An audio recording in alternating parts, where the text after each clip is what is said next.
মাননীয় স্পিকার, আমি আজকে কার্যপ্রণালী বিধির মধ্যে সিদ্ধান্ত প্রস্তাবে এই সংক্রান্ত আলোচনা আছে। আমি একবার ভাবছিলাম যে এটা উত্থাপন করার বিষয়টা, তবে সম্পূরক প্রশ্নের লোকটা সামলাতে পারিনি।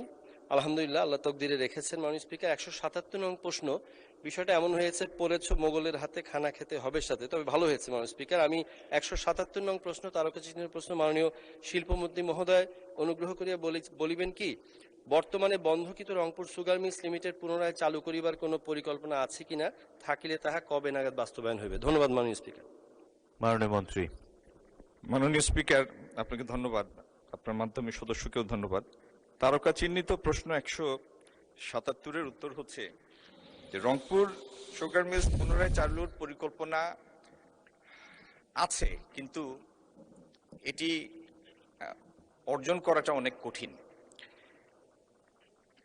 লোকসান ও রক্ষণাবেক্ষণ ব্যয় হ্রাসের লক্ষ্যে 2020-21 সনে আমাদের 15টা চিনিকলের মধ্যে, বাংলাদেশে স্থাপিত 15টা চিনিকলের মধ্যে 6টা বন্ধ করে দেয়া হয়, এবং সেটার মূল কারণটা ছিল আখের অভাব। আখের অভাবের কারণে এখানে উৎপাদন ব্যয় অগ্রহণযোগ্য মাত্রায় বেড়ে গিয়েছে। আমাদের যে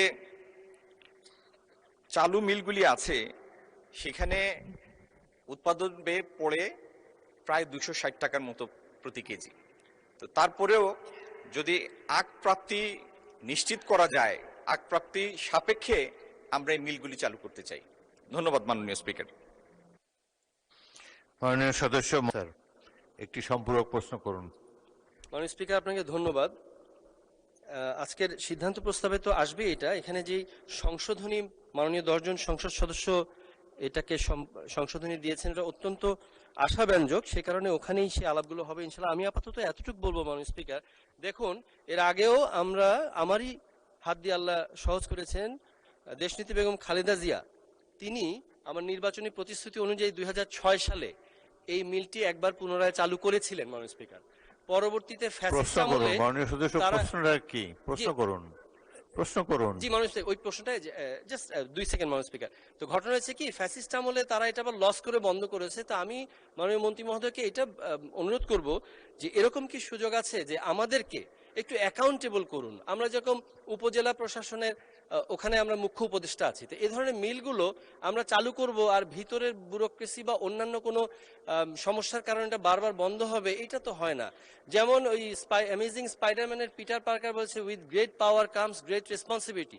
তো আমরা বলতে চাই, আমরা এটা পাওয়ার মনে করি না, আমরা এটা দায়িত্ব মনে করি। With great responsibility comes great accountability. তো আমাদেরকেও এই মিলগুলো চালু হওয়ার পরে আমরা যে বারবার কষ্ট করে সরকার চালু করছে, এখানে কি আমাদেরকেও যারা জনপ্রতিনিধি আছি তাদেরকে এটা তদারকির জন্য যাতে এটা আবারও লস না করে সে ব্যাপারে আমরা কোনো ভূমিকা রাখতে পারি, সেখানে সম্পৃক্ত করা যায় কিনা। ধন্যবাদ মাননীয় স্পিকার। মাননীয় মন্ত্রী। মাননীয় স্পিকার, আপনার মাধ্যমে প্রশ্নকর্তা সদস্যকে ধন্যবাদ। আপনার এই যে বন্ধ মিলটি চালু করার আকুতি এবং এটাকে লোকসান থেকে বের করার আকুতি, এই জন্য আপনাকে অনেক অনেক ধন্যবাদ। কিন্তু মুশকিল হচ্ছে আমাদের সুগার মিলগুলি অনেকগুলি কারণে লোকসানে পড়েছে। একটা হলো, একটা মিল এটা যদি ব্রেক ইভেনে রেখে চালাতে হয় তাহলে যে পরিমাণ কাঁচামাল দরকার, আখ দরকার, সেই পরিমাণ আখের অ্যাভেলেবিলিটি নাই এখন বাংলাদেশে।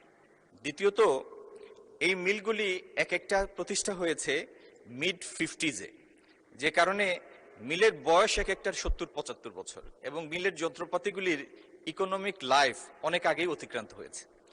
আমি আরেকটা জিনিস বলি, মাননীয় সদস্যের ইগারনেস দেখে আমি এটা অ্যাপ্রিসিয়েট করছি। আমাদের এখানে আখের এক্সট্রাকশন রেট হচ্ছে 5.5%, 5.5%। গ্লোবাল স্ট্যান্ডার্ড হচ্ছে, যেখান থেকে ব্রাজিল থেকে চিনি আসে, সেখানে এক্সট্রাকশন রেট হচ্ছে 10%। এই জন্য বিভিন্ন কারণে এই মিলগুলি আবার লাভজনক মিলে পরিণত করা খুব একটা দুরূহ একটা ব্যাপার। এগুলি নিয়ে আমরা কাজ করছি এবং আপনার কনসার্নের জন্য অসংখ্য ধন্যবাদ। ধন্যবাদ মাননীয় স্পিকার।